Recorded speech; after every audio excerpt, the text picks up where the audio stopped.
Welcome to our webinar talking about OT backup and restore. We're excited to be with you today for our July webinar.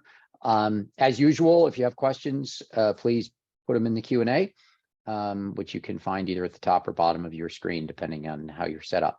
Just by way of introduction, my name is John Livingston. I'm the CEO of Verve Industrial. I spent about 20 years of my career at McKinsey & Company as a senior partner there, helping on digital transformations and a variety of other things. And in the last 7 years, I've been here at Verve, helping to serve clients in the OT cybersecurity space.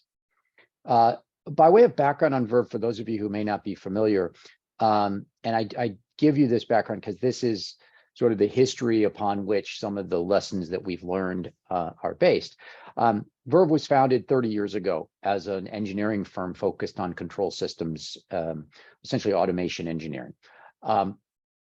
That knowledge, that experience, et cetera, gained from actually developing, designing, programming control systems, and frankly, in those days also determining how best to back them up, whether that be with tape in those days or whatever, is a foundation upon which our company is built. About 15 years ago, we built a software platform to help our clients protect their OT environment. And then we provide a range of services related to OT security that integrate with that platform.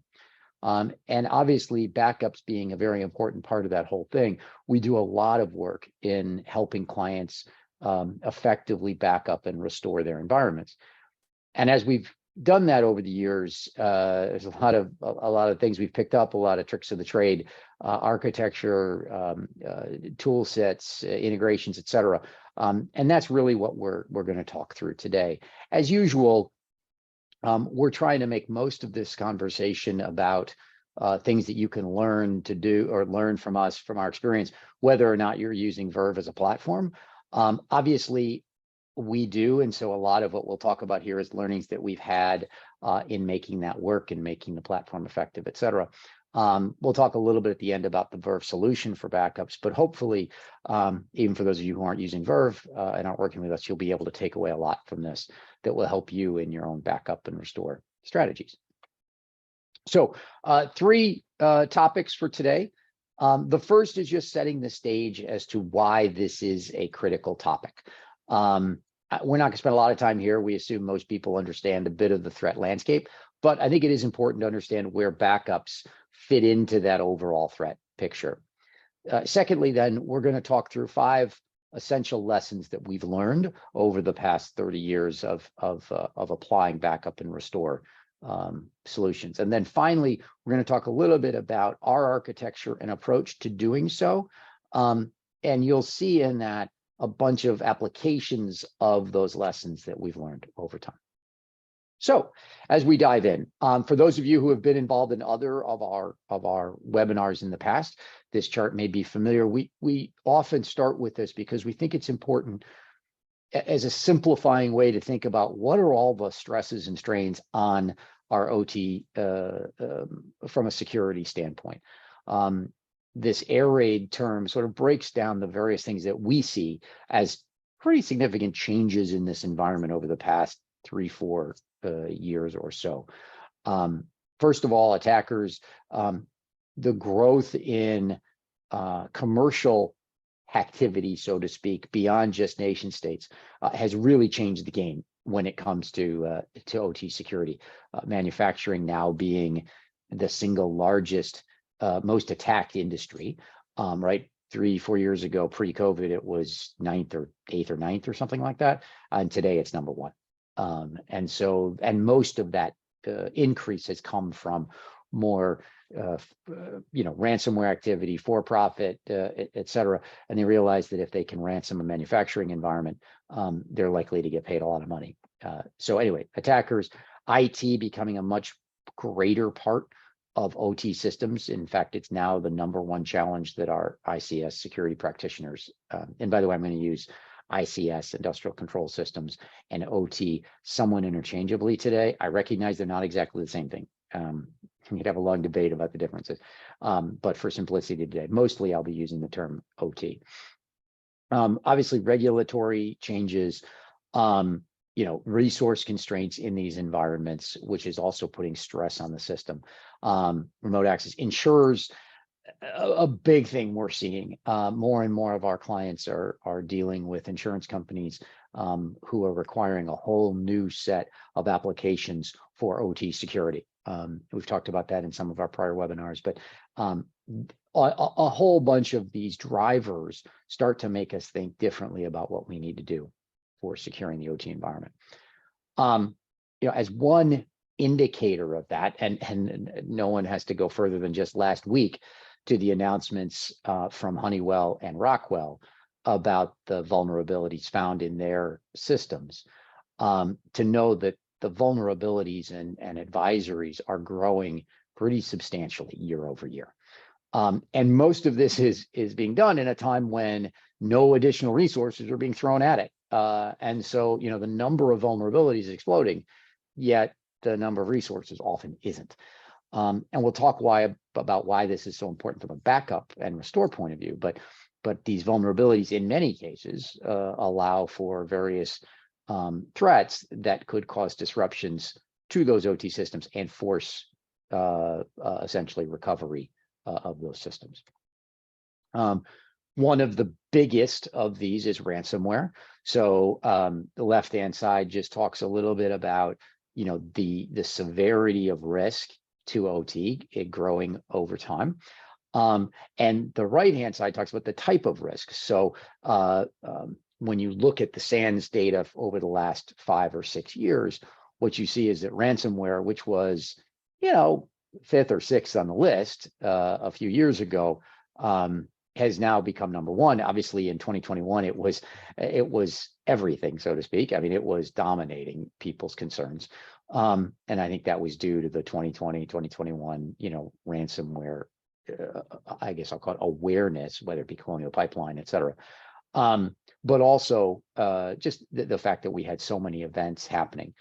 It's still number 1, but not perhaps by quite as much. But ransomware obviously drives us to start to think about, are we ready for the ability to have to restore systems post a ransomware event?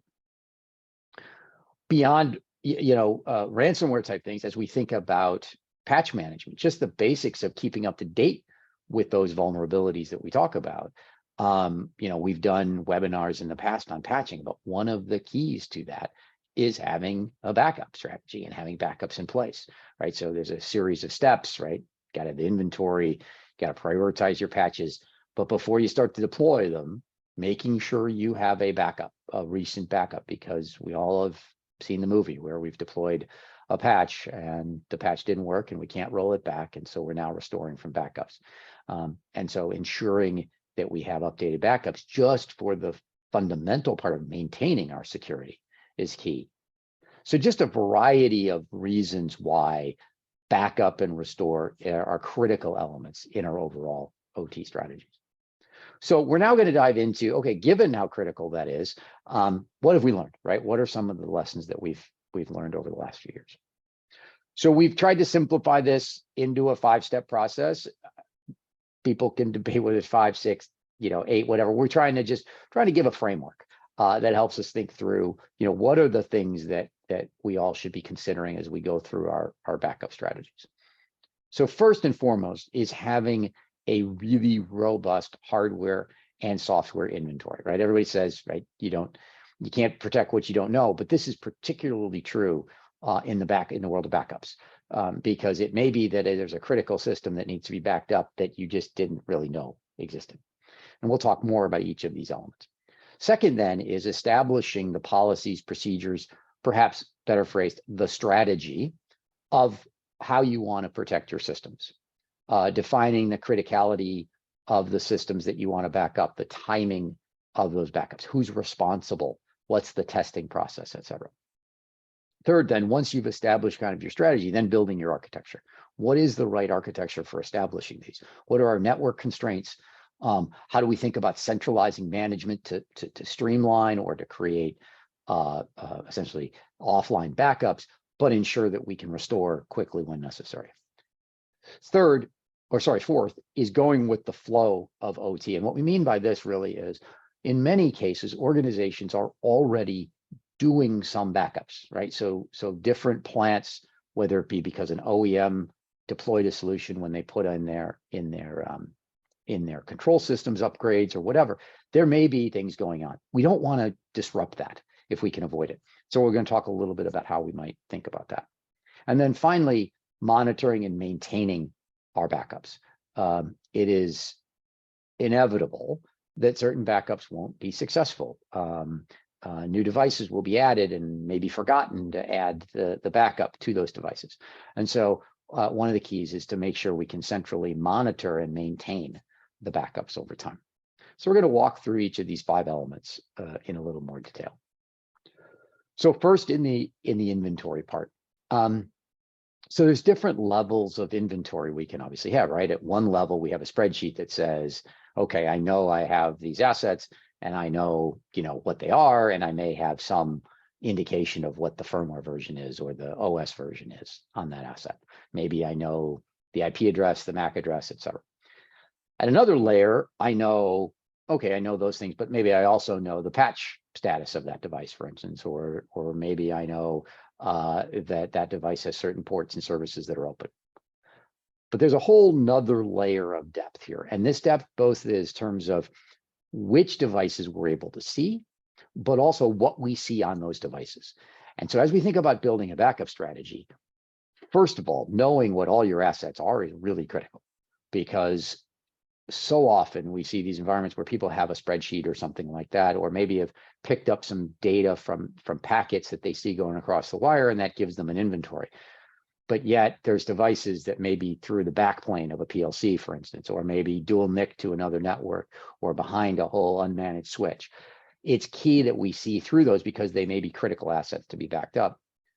But then within each asset, might be called the depth of each asset, understanding what software is on there, so that we know, is that an asset that actually has, for instance, the files that are critical to be backing up? And so having that depth of visibility of inventory is key. And then we'll talk a little bit more about what other elements of inventory or data you want from each asset to plan.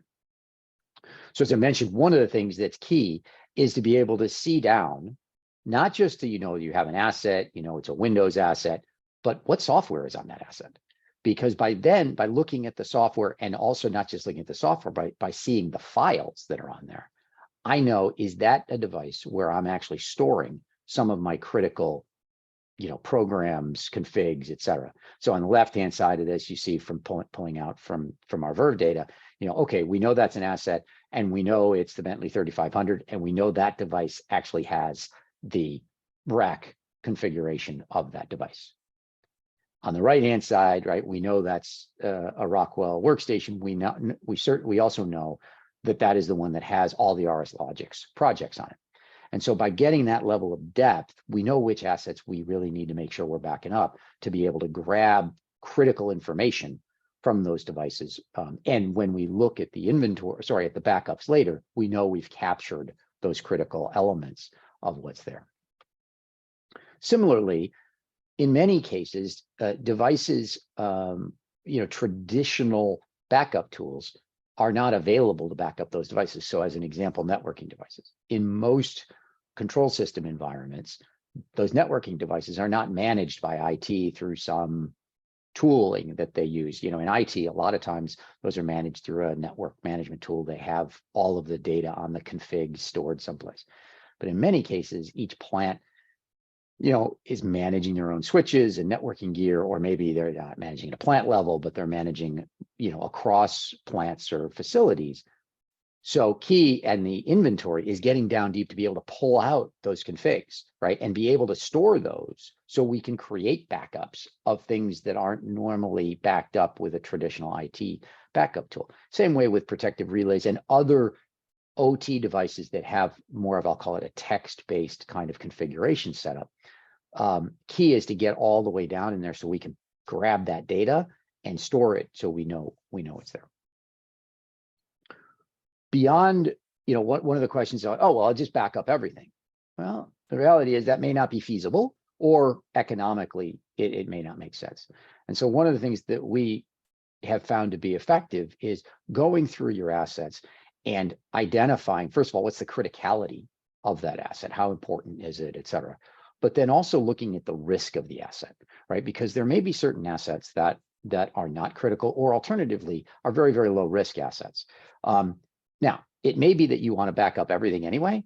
However, it may be that we have to make choices. And so by having a risk score based on criticality and the risks to that asset, we can then start to prioritize, okay, what are we going to do about that asset to protect it? One of the things we might do is to back it up. But in other cases, we may say, look, that one doesn't warrant, so to speak, a backup given network protections and other things. Thinking through that sort of view of risk and criticality is important as we build our strategies. So that's on the inventory side. Then we say, okay, how do we actually build a strategy or the policies, procedures, et cetera, that we want to go through? So there's a set of questions we tend to ask in developing this. So the first is, what's the goal here, right? Is the goal just about reliability? Is the goal, look, we want to do patching and we want to make sure we have backups for patch management? Or is there a broader cyber protection goal that we have considerable risks in this environment, and therefore we want to make sure we've got backups for that? That goal will drive how we think about a backup strategy. What do we want to back up, right? So are we just backing up devices, the OS? Are we backing up the files, the data in those files? So understanding what exactly we're looking to back up is also important. What's the timing? So in other words, how often do we want to do a backup? Is once a quarter enough? Once a month? Which really gets into how often do these devices change? There may be some devices that we need to back up daily because they're changing, literally every day. There may be others that don't change for 6 months. So thinking about what's the timing. Restoration, right? No backup. A backup strategy is worthless without the ability to restore from it. And so how often are we going to test that, right? What we typically see is testing done, on a sample of devices once every 6 months or once a year, to make sure that we can actually conduct the restoration from that device. The backups both are quality as well as that our processes are in place of how to do that. And then finally, who's responsible? Who's responsible to make sure they're up to date? And then who's responsible for testing them? And frankly, then who's responsible in the case of an emergency and actually doing the restoration? We often hear, in fact, we heard this from a client just the other day, Fred is great at restoration, but if Fred ever retires, we don't really have anybody else that's skilled and understands exactly how do you do restoration from backups. So making sure we've got procedures put in place to do that. One of the other strategic questions, where do you begin, right? Which assets do you begin with? One way of thinking about this is, where are the greatest risks? So this is some data, again, from the SANS ICS security survey. And what you see is this is from practitioners saying, where are the largest asset risks? And they're pointing out the commercial OS devices, right? Not to say that the stuff on the right-hand side of this page, embedded controllers, et cetera, are not important and they're not at risk. They are.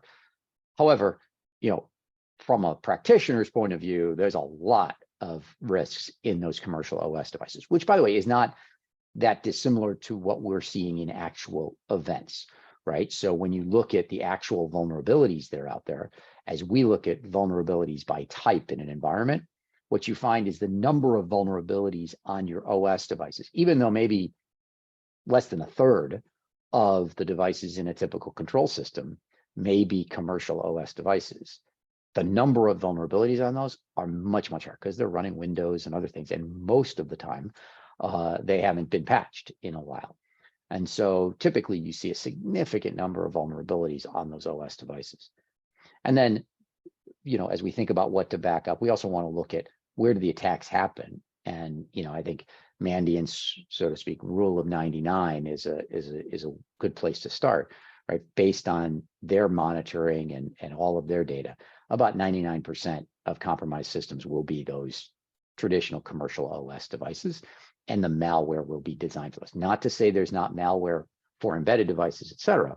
However, the focusing and ensuring, maybe is a better way of putting it, ensuring you're protecting, those commercial OS devices and backing up those commercial OS devices is critical. By the way, also by if you know what those devices hold on them, you mean the files, et cetera. By backing those up, you're also going to backing up the configs for those embedded devices as well. So within that strategy, there's also questions around, well, what type of a backup do we need? Do we need a complete image or full backup or not? And as we've gone through this, one of the things that we find is when you back up, a full image backup, that allows us to restore a complete system, right? So if it can go from bare metal, and we can restore from bare metal. If you don't do that, if you're just doing files or the OS, for instance, and not the files, it can take a very long time. And so there may be some devices you do want to do full image backups on, others that you don't. So thinking through that. And then separately, thinking about, file-based backups. So these would be things like PLC files or relay files or et cetera. And so what you might do there is to say, okay, I'm going to do full image backups once a quarter, once a month. However, I may do file backups more frequently because those configs on the relays are changing more frequently, and I want to make sure I'm doing those daily. For instance, in many cases, on those devices, we're updating those backups daily. How long is acceptable to do the restoration? So one of the big questions that always comes up, and we'll talk about a little more in the architecture, is it acceptable to say that it's going to take us a month to restore an entire network? So one of the things that people tend to think about as they do their backup strategies, okay, how long will it take me to restore this device? All right, well, this device has a certain amount of capacity. The network has this amount of capacity, therefore it'll take this amount of time to restore. However, in an incident, you may have 200 computers that need to be restored, and I'm running over a T1 line to that network. That may take me a while. And so thinking about what is the restoration process and how quickly do I need to get those machines up and running may change the way I think about where I'm doing those backups too. And then the last point here really isn't a software point of view, it's really the hardware, right? So is there available spares? We often focus on the ransomware and those kinds of things, but do I actually have a hardware device that I could restore to even if I needed to? And so thinking about your spares reliability strategy alongside your software strategy is pretty critical. So once we think about the strategy and policies and procedures, then we get into the architecture. And there's a set of dimensions on which to think about, right? So the first is local versus remote. The second is thinking about the port or the communication structure that those backups will require. Third is thinking about what am I doing for backups of the backup, so to speak, right? Offline backups, a secondary backup. And then finally, integration using tools that we can integrate with versus coming up with a new tool that we're going to standardize on. We're going to talk about that a little bit in the next section as well. So just to dive into the architecture pieces, firstly around local or remote. A lot of this comes down to the network bandwidth that you have at that particular location. If the network bandwidth is tight, backups can take a while, but in general, you can figure out a way around that, right? You can do it over time. You can do it, in sequence. You only back up changes, a variety of things you can do to get around that. The restoration process in a significant incident is really difficult to get around. And so how we think about where we're going to host those backups, at least are we going to host some of those devices locally, is driven in at least in part by the network bandwidth. Are we doing local backups only, or are we also going to do offsite backups?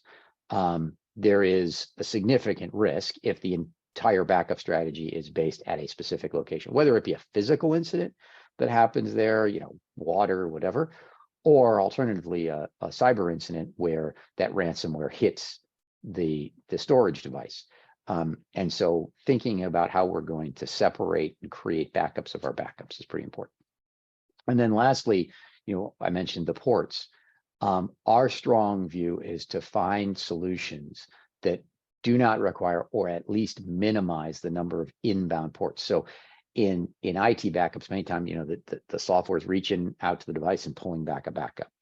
Our view is, if you can flip that model, and there are ways of doing that, where there's an agent or a client on the device which reaches outbound and says, okay, what's the schedule for the backup, and then sends that data out, it doesn't break your various segmentations that you already have in place.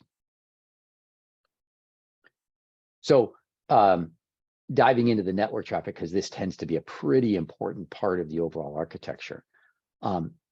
Obviously we all know there's old networks. The way we think about this is understand what your slowest network is and design for that, because that's going to be your bottleneck. Number two is staggered backups. And we'll talk about how we've designed tooling to do this, but make sure that you're not backing up everything at once. Even the first time you back them up, make sure that they're staggered. And then over time, as you want to update, making sure that's true. Setting reasonable schedules and strategies. So for instance, if I have a bunch of HMIs that are essentially the same device, right? Same OS, same patch level, et cetera, I can back up one of those rather than backing up all 10, as an example. Configuring the software. So make sure you have software that can be configured to basically cap the amount of network usage that it uses. And so it may trickle the backup through based on the available network side.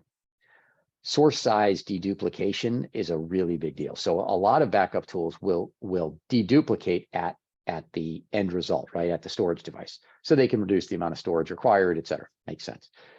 But in a tight network environment, we want to do the deduplication at the source, meaning at that device. And so I only want to send things that I don't already have stored, as it were. And so if the device, you can cut down 95% of the traffic if you're deduping at that source device rather than at the end result. And then finally, this is a pretty rare instance, but there may be some cases where it may be necessary to actually create a separate network if you have really, really, really low bandwidth. This is an outlier, but it is possible. If you really have a critical device and a very, very low bandwidth, you may need to think about some alternative network strategies. So what does that look like in practice, right? So we've got two architecture diagrams here. This one's a local, and then we'll talk a little bit about the more centralized, but they both follow a similar model, right? In this case, you've got essentially a DMZ set up off of your firewall. Could be an ASA, could be whatever. And you then have a set of networks that are out to your control systems. And each of those devices would have an agent or would have agentless connectivity, and we'll talk a little bit more about that, to be able to gather the key data from that device to bring back. And the key is that, in this case, is you can have those devices initiating the communication, or when we're doing agentless, communicating inside the network, rather than having to open up firewall rules to be able to enable that. And what that does is, you then can have your local NAS or whatever storage device you're using, and that device, that storage is right there on site, so that when you have an issue, you can restore locally, et cetera. Obviously, in a more centralized model, you would have a remote or centralized NAS or whatever sort of backup storage you would have. And same kind of model, the elements of software are communicating outbound to it, so you don't have to open up a lot of outbound ports. However, you might have an issue where that OT network the WAN from the remote storage down to that firewall may be constrained. So therefore, you may need to have a model where you're splitting the backup, some locally and some remotely.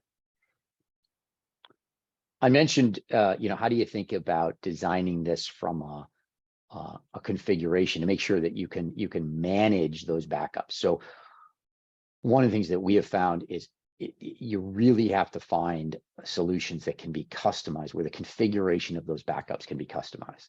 So, first of all, making sure that we can schedule things to run daily, weekly, monthly, whatever, and only on an incremental basis, meaning, what files have changed based on timestamps, and then update that alone.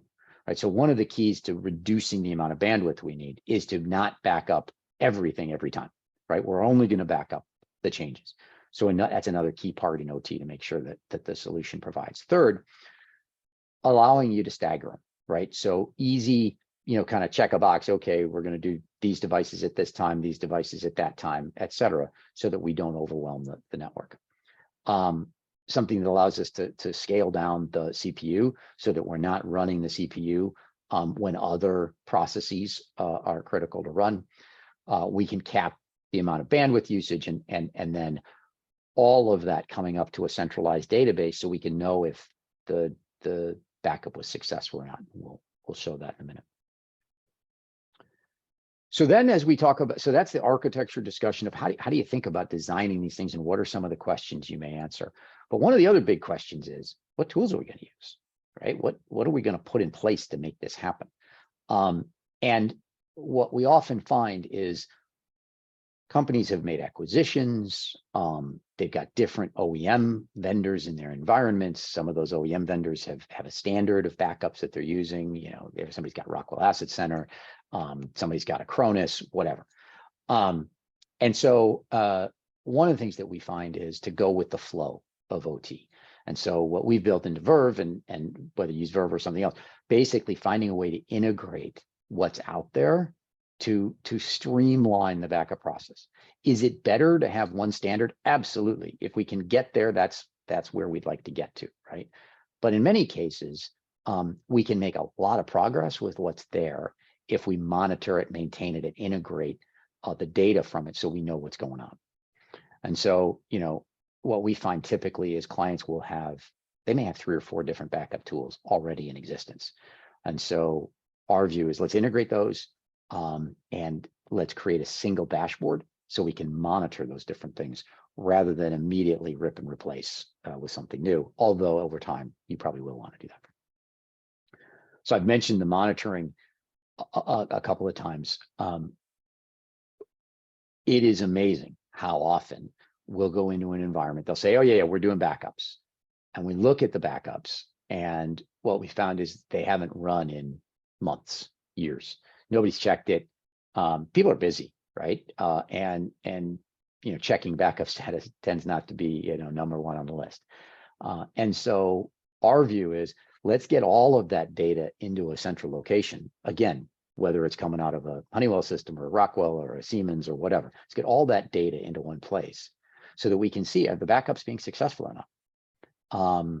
Do we have a warning that, well, it was partially successful, we don't, or, complete failure, and being able to break that down across all of your plant sites, whatever it is that you're managing, is really, really important to know what you've got, right? So if you're going to go start to patch, we want to have clear data that says, yes, we have backups for those devices that we're about to patch all the way down to a device level. Or alternatively, as we think about, reporting out to insurance companies and boards of directors, et cetera, am I really protected? Can I restore?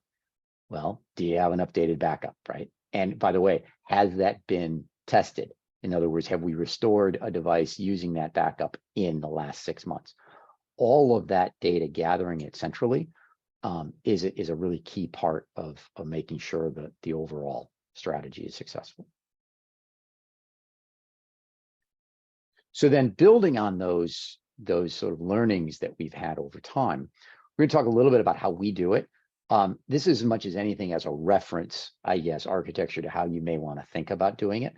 And so we'll dive into that a little bit. So first, our solution basically builds on these 5 elements. So let me talk about this a little bit, because whether you use our platform or others, you may want to think about this as kind of a reference. So first is having some form of enterprise reporting. So our solution will sit on your business LAN. It can be in your cloud environment, whatever. But the point is it's read-only, requiring only inbound ports. So there's no need for it to talk outbound to your control systems. And that where you can see all of your backups and as well as a bunch of all of your other inventory and patch and other data, but one place in a single pane of glass. Number two then is that enterprise storage, right? So creating an offsite redundant backup, which might, by the way, be stored offline even, but certainly on a different network, et cetera. Then at what we call a Verve Asset Manager, that could be at a plant or could be at a group of plants that share a network with enough bandwidth. That's where we can capture those local backups, right? And we can integrate with any of those approved, the tools that might be provided by a vendor. But the point there is having something locally where if the bandwidth is such that you can't run everything central, being able to have backups stored locally. And then how do you do that without having to open all sorts of inbound ports and creating network traffic that you don't need, doing deduplication at the host, is by using endpoint sensors or clients or whatever you want to call them on those devices so that they're only communicating outbound. They're sending basically a message out to check in with that server saying, hey, am I scheduled to do a backup now? Yes, you are. Great. I can send that backup out, and I'm only going to send what's changed, and also not sending things that would be duplicative of what's at the storage device already. And then finally, as I mentioned before, there may be a lot of devices where those configurations need to be stored, files need to be captured, and for those you can't. In many cases, you can't put an agent or a client or anything on those. And so for those, we'll communicate to those in the native protocols of those devices to be able to pull back and store that key information. So networking devices, right? Pulling back those configuration files so that we have those, right? Because networking devices can get hacked just like all the rest. And when we need to restore, we need to have some place that knows, okay, how were those things communicating and what was the architecture, et cetera. Similarly, relays and other devices, being able to grab those configs and store those. So in case of emergency, we can restore. But all of this comes down to really understanding the OT system itself, how it works, how it's networked, which devices are critical to be able to design a backup strategy that works for your particular situation. The second part of this is really the platform nature of it. And so what we're trying to do at Verve is to bring all of this data into one place, because backups aren't standalone, right? You don't just say, oh, I got a backup strategy. Oh, separately I have a patch strategy. Separately I have a vulnerability management. And oh, by the way, then there's intrusion detection. Our view is that should be thought of together in an integrated way. On the backup side, right, it allows you to have that visibility, right? So my asset inventory is tied directly into the same database as my backup strategy, right? So I know every asset on my system, and I know whether it's been backed up, and the two tie together directly. Similarly, I integrate those backups from an Acronis with a asset center, with a Veeam, or whatever you've got into one platform. I don't care if it's what it's being backed up by. I just know it was backed up and it was successful and it was done on a certain date, et cetera. Then this architecture we talked about allows us to have a centralized architecture to see all of this, and then to integrate the rest of these functions so that when I'm going to go patch something, for instance, so I know I've got a vulnerability, I know I need to patch it. Okay, great. Does it have a backup? Yes, it does. And I know that in the exact same user interface, so I'm not going to hunt to see whether, oh yeah, that device has it. No, that device, oh geez, what's the MAC address of that again? It's all right there, deduped, so you know exactly what you're looking at. That's our view of a way of simplifying the whole integrated process of thinking about backups and how they tie into the rest of your program. And there's 5 benefits of doing it this way, whether you do use us or someone else, right? The first is making sure you get those image and data backups across all the OEM systems. Not, well, I've got backups for my Honeywell stuff over here and my GE stuff over here and my Rockwell stuff over there. Now let's make sure we got one system in monitoring it. Number 2 is that single pane of glass, right? Both single pane of glass for your backups, but also how your backups are tying to the rest of your security program. Third is going beyond just the HMIs, the DCS, workstations, et cetera, but also to cover networking devices and other text-based configurations that may be out there.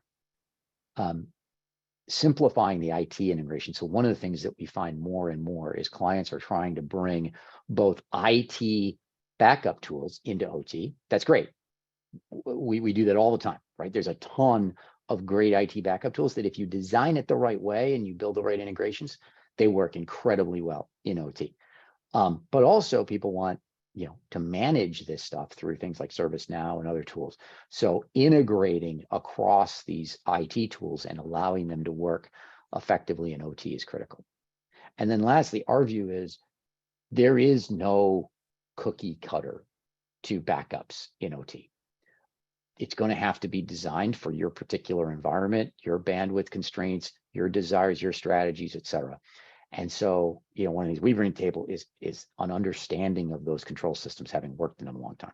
So whoever you work with, I don't think it's about, oh, great, I'm going to bring my IT guys in and they know how to do backup, so I'll just apply that. Really understanding the processes and how those systems work is key to being able to build a backup strategy that will work for you and your organization. And so just to summarize again, right, these 5 steps. So first, what do you got? What are you trying to back up? Where are your files that are critical? Number 2, what's the strategy? What are our policies and procedures about backups in our environment? Third, what's the best architecture for us? What's our bandwidth constraints? What are we trying to accomplish? Do we want, backups of our backups protected remotely, offline, et cetera? Fourth, do we have tools out there that we can use already? Can we make progress really quickly without reinventing the wheel, and over time lay out a strategy to make this, maybe get more consistency over time? And then finally, how do we monitor? How do we make sure this stuff's actually happening without essentially sending emails to all the plants to say, hey, can you tell us if your stuff is backed up? So with that, I'm going to draw us to a close on the formal remarks. As I said, if anybody has questions, please do put them in the chat. I see a question in here. How much of the increase in ransomware is attributed to the Ukraine war? In fact, Alan, we saw this spike even well in advance of the Ukraine conflict. In fact, I think there's some debates in the industry whether the conflict in the Ukraine actually has reduced the amount of activity in the rest of the world and pulled their focus away. I don't have any data to support that, but it's certainly something that has been talked about. But this was going on, well before the Ukraine war happened. Another question that came up offline in advance of the session today was one around how do you think about vulnerability management when you don't have a backup plan, when you don't have backups? How should we be thinking about patching if we don't have backups? And the short answer to that, I kidded with our team, is very carefully. But key to any effective patch program is ensuring that you have backups before you start patching things. If you don't, then being clear about the tool that you're using to do the backups has a way of restoring after the backup, should it fail. The patch, should the patch fail, and you can then restore, essentially the prior version, without having a backup. And so we use some tools that allow you to do that because we often recognize that people don't have backups. So being able to essentially revert to the pre-patch system is really key if you don't have active backups going on. Another question that came up before was, what do you do with environments where you really don't have connectivity to any central database, right? So you've got, it's really an islanded plant, let's say. And so what we do in those, we do a lot of work with clients who have data diodes, for instance, where you literally have no inbound connectivity to that facility. And in that case, what we'll do is we'll deploy a local backup. We'll then take that backup and we'll create an offline, kind of a second offline backup at site. It doesn't solve the problem of physical damage to that backup, but at least it solves the problem of somebody ransoming it and hacking the actual storage device. And then what we do is will send out the data on that backup through essentially SFTP through that data diode outbound, so that we can get visibility of whether the backups are happening or not. So we can then actually maintain it and know that it's happening, even though to actually affect it, you would need to be on site and schedule the backups. But at least we can get some visibility as to whether those local backups are happening or not. We also have a range of clients who have literally no connectivity until a tech goes to the site. Oftentimes these are in remote locations, et cetera. And so what we do in that case is we'll put Verve on a laptop. And when that tech goes to the site and connects, Verve grabs the data from that site as that network, as that asset connects in, what's referred to as a transient cyber asset, connects in, or privileged access workstation, a variety of different terms. When it connects, we're able to grab that data from that, essentially that laptop. So there's a variety of different ways that you can design it should you not have any network bandwidth or network connection, sorry.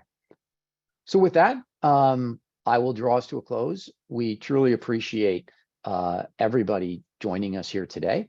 And we will be doing a August webinar as well, probably towards the end of August after the bulk of the summer vacations.